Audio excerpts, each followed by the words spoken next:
வணக்கங்க. என்ன வீடியோனா தந்தையர் தின வாழ்த்துக்கள். அப்பாவுக்கு சொல்லிக்கிறேன். அப்பா இல்லை எனக்கு. இருந்தாலும் அப்பா தெய்வமாக இருந்து என்னோடய வேண்டுதலை கேட்டுக்குவாங்க. வாழ்த்துக்களை ஏற்றுக்குவாங்க.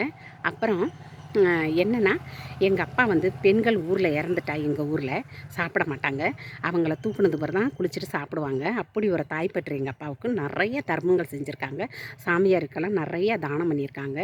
எல்லா கடமைகளும் செஞ்சுருக்காங்க. அப்படிப்பட்ட எங்கள் அப்பாவுக்கு கடவுள் என்ன தண்டனை கொடுத்துச்சுன்னா, அப்பாவை நல்லா ஆயுளாக வைக்கலை. 70 வயசுக்குள்ளேயே அப்பா இறந்துட்டாங்க. தெய்வமாக இருக்கிற அப்பாக்கிட்ட தெய்வத்துக்கிட்ட என்ன நான் வேண்டிக்கிறேன்னா, இந்த தந்தையர் தின நாளில் உங்களோட வாழாத அந்த ஆயுளை எங்கள் அண்ணங்க 2 பேருக்கு பிரித்து கொடுங்க. நல்லா அவங்க வாழணும். அதான் என்னோடய வேண்டுதல். அப்புறம் சித்தப்பா, தெருவில் உள்ள அப்பா, விஜயாவோட அப்பா, அப்புறம் எல்லாரோடைய அப்பாக்களுக்கும், அப்பா வயதில் உள்ள அனைத்து அப்பாக்களுக்கும் என்னுடைய தந்தையர் தின வாழ்த்துக்கள். நன்றிங்க.